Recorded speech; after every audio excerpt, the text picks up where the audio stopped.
నమస్కారం, సుఖీభవకు స్వాగతం. ఈ రోజు సుఖీభవలో రాత్రి నిద్ర తక్కువైతే హై బీపీ, చలికాలంలో అతిమూత్రం ఎందుకు, గురకతో మెదడుకు ముప్పు, యువతలో గుండెపోటు ఎందుకు ప్రాణాంతకం, ఇంకా హెల్త్ టిప్. రాత్రిపూట నిద్రపోతున్నప్పుడు మన శరీరం విశ్రాంతి తీసుకోవాలి.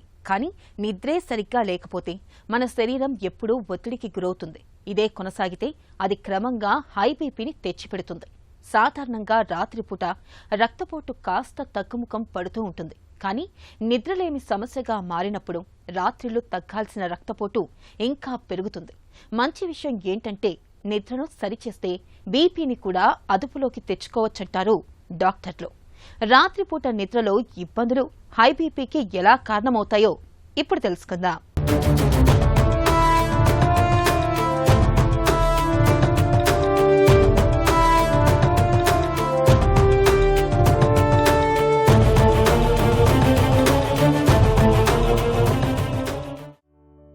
నిద్ర అలసిన తనువును, సొలసిన మనసును సేద తీర్చే సంజీవని. చిక్కులు, చికాకులు, బాదరబందీలన్నింటినీ మాయం చేసే పరుసవేది. రోజంతా శ్రమించి అలసిన శరీరాన్ని, సొలసిన తనువును తిరిగి పునరుత్తేజం చేయడంలో నిద్రను మించిన ఔషధం మరొకటి లేదు. సాధారణంగా మనకు రోజుకు 6 నుంచి 8 గంటలు నిద్ర కావాలి. అయితే నిద్ర అవసరం అనేది మనిషికి మారుతూ ఉంటుంది. నిద్ర తగ్గితే, రాత్రిపూట చాలినంత నిద్ర లేకపోతే దాని తాలూకు ప్రభావం మన శరీరంపై తక్షణమే కనిపిస్తుంది. నిద్ర పట్టకపోవడానికి, చాలినంత నిద్ర లేకపోవడానికి గజిబిజి జీవనశైలి, గాడి తప్పిన ఆహారపు అలవాట్లు మొదలుకొని శృతిమించిన దురలవాట్లు, తలకు మించిన ఒత్తిళ్లు, ఆందోళనలు, ఇలా చాలా కారణాలే కనిపిస్తాయి. రాత్రులు నిద్ర చాలనప్పుడు చిరాకు, కోపం, డిప్రెషన్ వంటి మానసిక రుగ్మతలతో పాటు రక్తపోటు, షుగర్, స్థూలకాయం వంటి సమస్యలు ఎదురవుతాయని అనేక పరిశోధనలు, అధ్యయనాల్లో ఇప్పటికే వెల్లడైంది. తాజాగా రాత్రిపూట నిద్ర సరిగ్గా పట్టని వారికి అధిక రక్తపోటు ముప్పు పెరుగుతోందని, ఇది ఆందోళనకరమైన విషయమని హెచ్చరిస్తున్నారు డాక్టర్లు. నిద్ర భంగానికి బ్లడ్ ప్రెషర్కి ఏమైనా సంబంధం ఉందా? ఉందండి.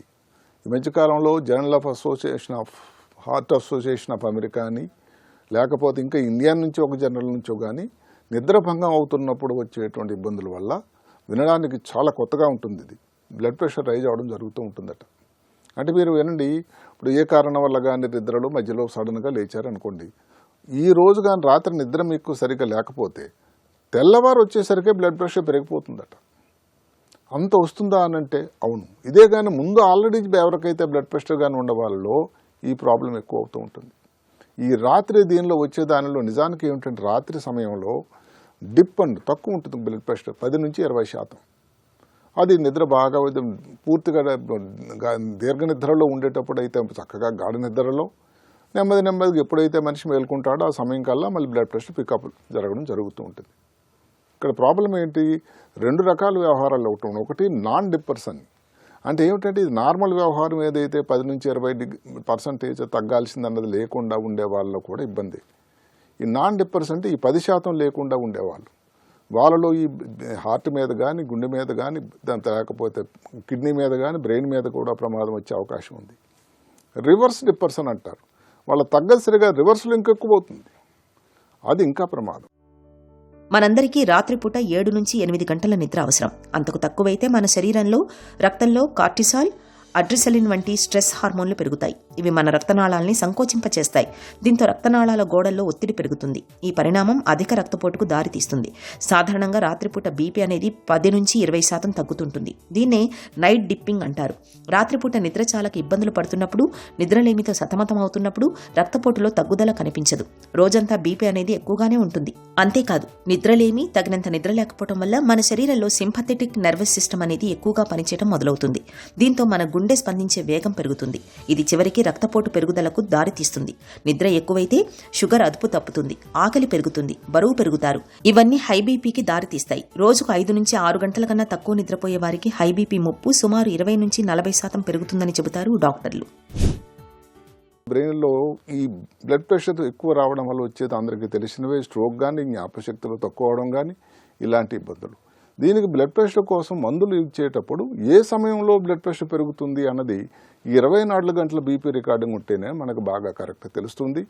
బ్లడ్ ప్రెషర్ అన్నది నిద్ర సమయంలో, పర్టికులర్గా మంచి నిద్ర, గాఢ నిద్ర సమయంలో తగ్గేటువంటి మోతాదు తెల్లవారేసరిగా నెమ్మదిగా ఎక్కువ అవుతూ ఉంటుంది. అది నార్మల్గా మళ్ళీ నెక్స్ట్ డేజ్కి తయారు కావాలి కదా.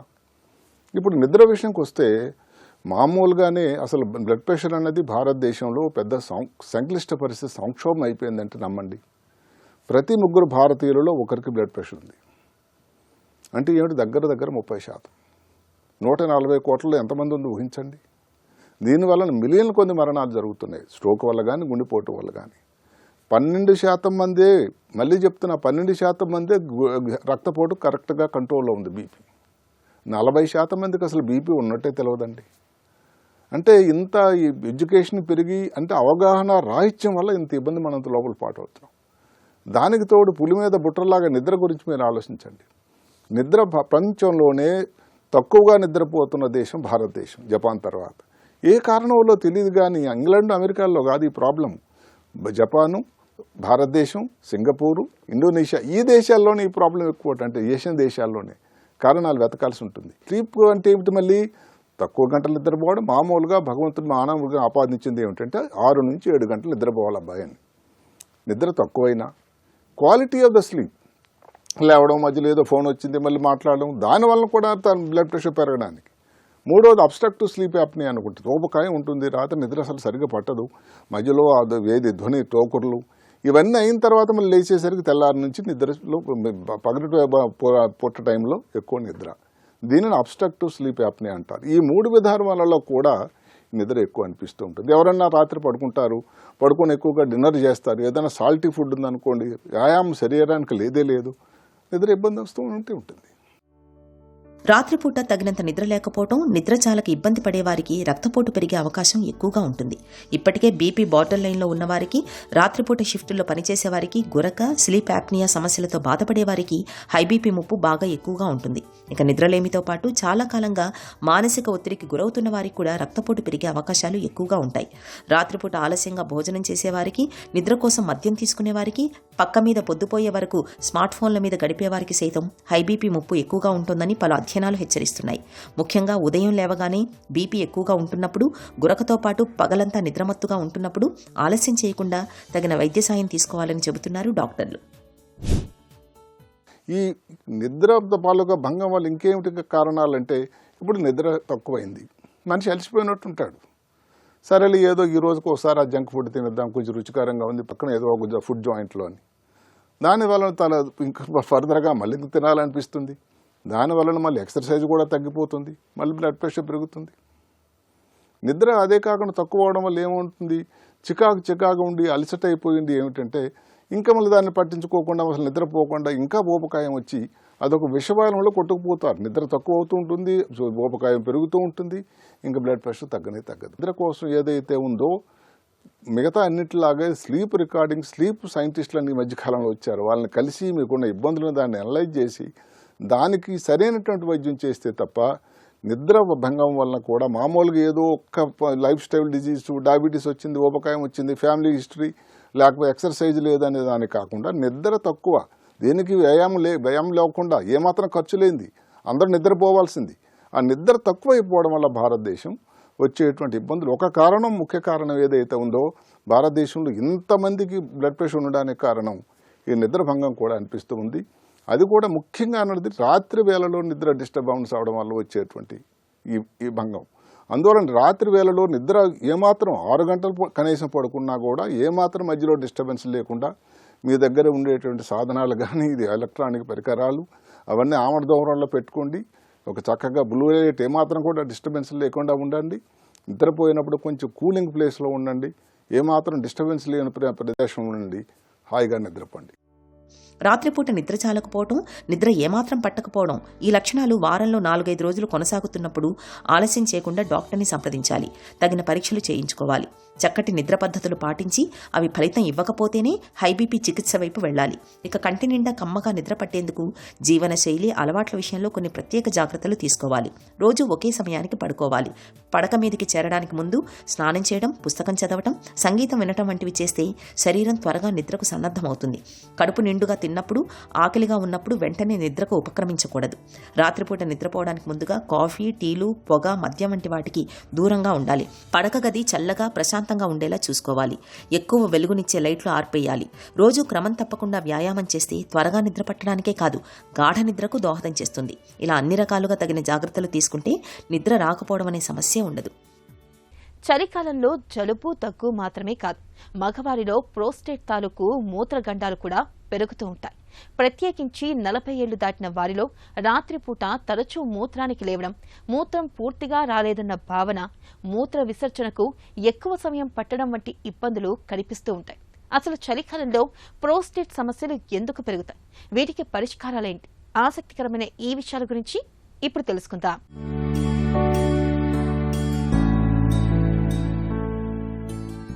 వయసు పెరిగే కొద్దీ ప్రోస్టేట్ గ్రంథి పరిమాణం పెరగడంతో తరచూ మూత్రానికి వెళ్లాల్సి వస్తూ ఉంటుంది.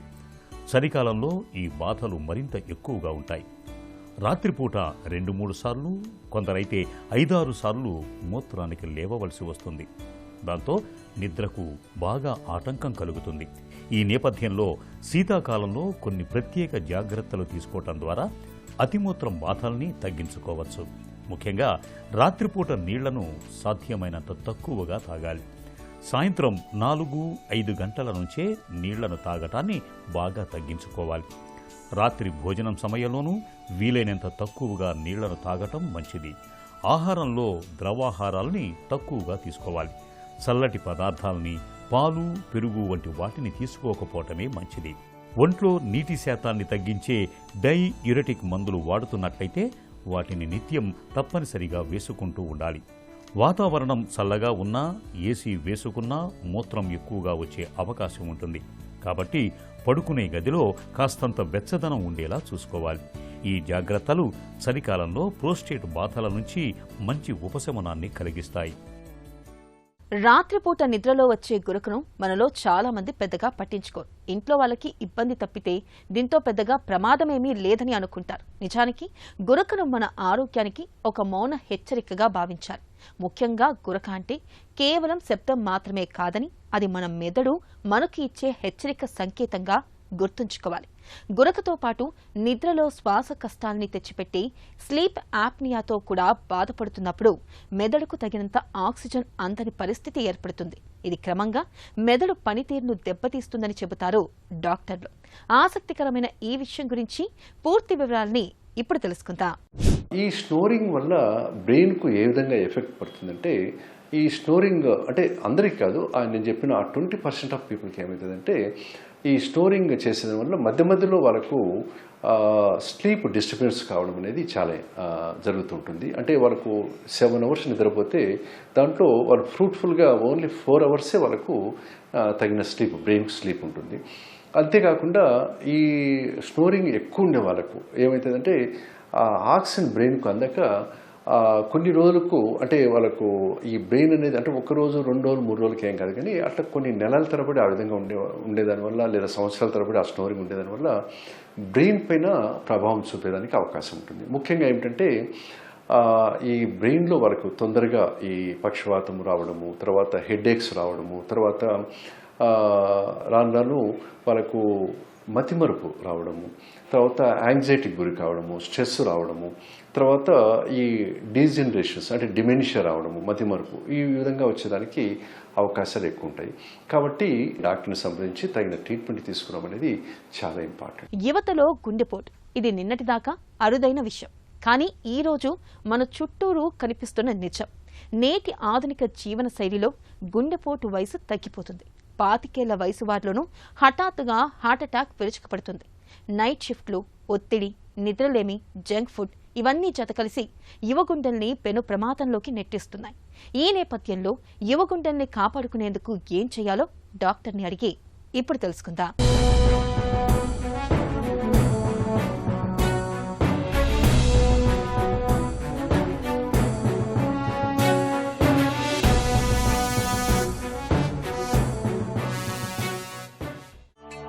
ఇవాళ యువతలో గుండెపోటు కేసులు ఎందుకు పెరుగుతున్నాయి? ఈ మధ్యన చూస్తే మనం తినే డైట్ కానీ, ఓవరాల్ స్ట్రెస్ కానీ, స్మోకింగ్ అలవాట్లు, ఈ వేపింగ్ అలవాట్లు, excessive alcohol, chronic stress, so రీసెంట్గా వచ్చిన కోవిడ్ వల్ల ఇన్ఫ్లమేషన్ పెరగటం కానీ, ఇలాంటి వైరల్ ఇన్ఫెక్షన్స్ రావటం ఈ మధ్యన ఎక్కువ అవటం, సో ఇలాంటి కారణాల వల్ల మీరు లెస్ దెన్ 40 ఇయర్స్లో హార్ట్ అటాక్స్ చాలా కామన్గా చూస్తున్నామండి. ఎవ్రీ 5 హార్ట్ అటాక్స్లో 1 heart attack is under 40 years. So ఇలాంటి కారణాల వల్ల చాలా ఫ్రీక్వెంట్గా యంగ్ హార్ట్ అటాక్స్ అనేది పెరిగినాయి. ఇవన్నీ జాగ్రత్తగా చూసుకోవటం ప్లస్ అన్డయాగ్నోస్డ్ ప్రాబ్లమ్స్ అంటే యంగ్ హైపర్ టెన్షన్ 30 ఇయర్స్ 20 ఇయర్స్లోనే బీపీలు చాలా ఎక్కువ ఉండటం, షుగర్లు వచ్చేయటం అండ్ కొలెస్ట్రాల్ ఎక్కువ ఉండటం, ఇవన్నీ మనకు ఉన్నాయని తెలియకపోవటం వల్ల సడన్ జిమ్ చేయటం, సడన్ ఎక్సెసివ్ స్ట్రెస్ తీసుకోవటం, ఈ స్టిమ్యులెంట్స్ తీసుకోవటం వల్ల సడన్ కార్డియాక్ అరెస్ట్లు, సడన్ హార్ట్ అటాక్స్ ఎక్కువ చూస్తున్నామండి. గాడి తప్పిన ఆహారపు అలవాట్లు యువ గుండెకు ఎలా చేటు చేస్తున్నాయి? చాలా ఇంపార్టెంట్ అండి. ఈ మధ్యన ఇంతకు ముందు చూస్తే మన ఫుడ్ హ్యాబిట్స్ చాలా డిఫరెంట్గా ఉండేవి. ఈ మధ్యన అంత processed food, trans fat, high cholesterol ఇవన్నీ చూస్తున్నాం. సో మనం ఫుడ్ ఆర్డర్ చేయడం అనేది చాలా ఈజీ అయిపోయింది. So bad food, high carbohydrates, high sugars, high sodium diets ఎక్కువ తినటం వల్ల హార్ట్ మీద కాన్స్టెంట్ స్ట్రెస్ అనేది కనిపిస్తుందండి. సో ఈ కాన్స్టెంట్ స్ట్రెస్ అనేది ఎప్పుడు హార్ట్కి లాంగ్ టర్మ్ మంచిది కాదు. సో ఇలాంటివన్నీ అవాయిడ్ చేసి మన బాడీలో ఈ యాంటీ ఆక్సిడెంట్స్ తింటాం, హై ఫైబర్ డైట్ తింటాం, సో లో షుగరీ ఐటమ్స్, కార్బోహైడ్రేట్స్ తగ్గించడం, హై ప్రోటీన్ డైట్ తింటాం, ఇలాంటి డైట్ అడ్జస్ట్మెంట్స్ చేసుకొని బెటర్ ఆల్టర్నేటివ్ ఫుడ్స్ చూసుకోవడం అనేది చాలా ఇంపార్టెంట్ అండి. బద్ధకపు జీవన శైలి గుండెకు ఎలా ప్రమాదకరంగా పరిణమిస్తోంది? Sedentary life style and so ఈ మధ్యన చూస్తే చాలా రిమోట్ జాబ్స్, ఇంట్లో నుంచి పనిచేయటం, వీటి వల్ల ఇంతకు ముందులాగా జనాలు కదలటం కానీ యాక్టివ్గా ఉండట్లేదండి. సో వాటి వల్ల వెయిట్ ప్రాబ్లమ్స్ అనేవి చాలా ఎక్కువ అవుతుంది. ఒక్కసారి పొట్టకి ఎక్కువ ఫ్యాట్ చేరటం వల్ల so metabolic syndrome, insulin resistance అంటాం. సో దీనివల్ల హార్ట్కి ఎక్సెసివ్ స్ట్రెయిన్ అవుతుందండి. సో ఆ ఎక్సెస్ స్ట్రెయిన్ అనేది కాన్స్టెంట్గా హార్ట్కి లాంగ్ టర్మ్లో రావటం వల్ల హార్ట్ ప్రాబ్లమ్స్ చాలా కామన్గా చూస్తున్నాం. సో ఈ ఇన్సులిన్ రెసిస్టెన్స్ ఇవన్నీ హార్ట్కి ఇన్ఫ్లమేషన్ అవ్వటం, సో కొలెస్ట్రాల్ ఫార్మేషన్ అవ్వటం, సో కంటిన్యూస్గా హార్ట్ రేట్స్ ఎక్కువ ఉండటం, బీపీ తొందరగా రావటం, వీటిలన్నిటి వల్ల సో కామన్గా హార్ట్ ప్రాబ్లమ్స్ చూస్తాం. మితంగా మద్యం గుండెకు మంచిదేనా? ఆల్కహాల్ అనేది లిమిటెడ్ క్వాంటిటీస్లో అంటే less than 1 or 2 pegs social drinking వారానికి ఒకసారో లేదంటే 10 రోజులు ఒకసారో కొంచెం అలాంటి వైన్ ఒకటి సో లిమిటెడ్ క్వాంటిటీస్లో తీసుకుంటే హార్ట్కి అంత ప్రమాదం లేదండి. కానీ ఎప్పుడైతే binge drinking and excessive alcohol frequency ఎక్కువ ఉన్నప్పుడు హార్ట్లో bad cholesterols, inflammation, oxidative stress అంటాం. ఈ 3 కారణాల వల్ల కొలెస్ట్రాల్ డిపాజిట్ అవటం, హార్ట్కి క్రానిక్ స్ట్రెస్ అవటం, లాంగ్ టర్మ్లో హార్ట్ ప్రాబ్లమ్స్ వచ్చే ఛాన్సెస్ ఎక్కువ ఉంటాయండి. సో కంట్రోల్డ్గా తీసుకుని అది సోషల్లీ తీసుకునే వాళ్ళకి అంత ప్రాబ్లం ఉండకపోవచ్చు. కానీ ఎవరైతే సడన్గా ఒకరోజు బింజ్ డ్రింకింగ్ అంటే ఒక రాత్రి ఎక్కువ తీసుకోవటం, సో అలాంటి వాళ్ళల్లో సడన్ ప్రాబ్లమ్స్ వచ్చే ఛాన్సెస్ ఎక్కువ ఉంటాయండి. మానసిక ఒత్తిడి, ఆందోళనలకు గుండెపోటుకు సంబంధం ఉందా? సోషల్ మీడియా, పియర్ ప్రెషర్ వీటి వల్ల అండ్ లాస్ ఆఫ్ జాబ్స్ కానీ జాబ్స్లో ఉన్న ప్రెషర్ కానీ వీటి వల్ల అందరూ క్రానిక్ స్ట్రెస్లో ఉన్నారండి. సో ఆ క్రానిక్ స్ట్రెస్ వల్ల ఏమవుతుందంటే బ్రెయిన్లో నుంచి cortisol, adrenaline and hormones release అవుతాయండి. సో ఈ కాన్స్టెంట్గా బ్లడ్లో ఉంటే హార్ట్కి అనేది కాన్స్టెంట్ స్ట్రెస్ ఉండటం, హార్ట్ రేట్ ఎక్కువ ఉండటం, బీపీ ఎక్కువ అవటం, సో దీనివల్ల ఇన్ఫ్లమేషన్ అవటం, ఈ అన్ని హార్మోన్స్ అనేది లాంగ్ టర్మ్ హార్ట్కి చాలా హానికరం అండి. సో దానివల్ల హార్ట్ అటాక్స్ కానీ కార్డియాక్ అరెస్ట్లు కానీ కామన్గా చూస్తూ ఉంటాయి. Stress is an important factor. So స్ట్రెస్ని కంట్రోల్ చేయటం, బ్రీదింగ్ ఎక్సర్సైజెస్ చేయటం, సో అవన్నీ చాలా ఇంపార్టెంట్ అండి. బొజ్జ పెరుగుతున్న కొద్దీ గుండెపోటు ముప్పు కూడా పెరుగుతుందా? సెంట్రల్ ఒబేసిటీ, ఫ్యాట్ వల్ల ఏంటంటే ఇన్సులిన్ రెసిస్టెన్స్ అనేది వస్తుందండి. ఇన్సులిన్ రెసిస్టెన్స్, మెటబాలిక్ సిండ్రోమ్ ఇవన్నీ ఏంటంటే బాడీలో ఇన్ఫ్లమేషన్, ఆక్సిడేటివ్ స్ట్రెస్ని ఎక్కువ పుష్ చేస్తాయండి. సో దానివల్ల ఏంటంటే ఈ కొలెస్ట్రాల్ డిపాజిట్ అవటం, సడన్ హార్ట్ అటాక్స్ రావటం అనేది చాలా కామన్గా చూస్తాం. సో ఈ బెల్లీ ఫ్యాట్ అనేది ఉండటం ఎప్పుడు మంచిది కాదు. అందుకని అందరికీ మనం క్లియర్లీ అందరి పేషెంట్స్కి ఇన్స్ట్రక్షన్స్ ఇచ్చేది ఏంటంటే రెగ్యులర్గా ఒక 30-40 minutes per day 5 days in a week, at least 150 minutes in a week అనేది వాకింగ్ చేయటం కానీ, సమ్ రెసిస్టెన్స్ ఎక్సర్సైజ్ చేయటం కానీ ఇవన్నీ ఎంకరేజ్ చేస్తామండి. సో బెల్లీ ఫ్యాట్ లాంగ్ టర్మ్కి హార్ట్కి ఎప్పుడు మంచిది కాదు. పెద్దలతో పోలిస్తే యువతలో గుండెపోటు ఎందుకు ప్రాణాంతకంగా ఉంటుంది? యంగ్ పేషెంట్స్కి సడన్గా బ్లాక్స్ అనేవి ఫామ్ అయ్యి అంటే ఒక క్లాట్ అనేది విత్ ఇన్ సెకండ్స్లో క్లాట్ ఫామ్ అయిపోయి ఇమీడియట్గా క్లోజ్ అయిపోతాయండి. సో ఆ సడన్ క్లోజర్ వల్ల సో ఈ electrical problems, ventricular tachycardia, ventricular fibrillation అయ్యే ఛాన్సెస్ ఎక్కువ ఉంటాయి. సో వాళ్ళ ఎలక్ట్రికల్ ప్రాబ్లమ్స్కి ఫాస్ట్గా వాళ్ళు వెళ్ళి చనిపోతారండి.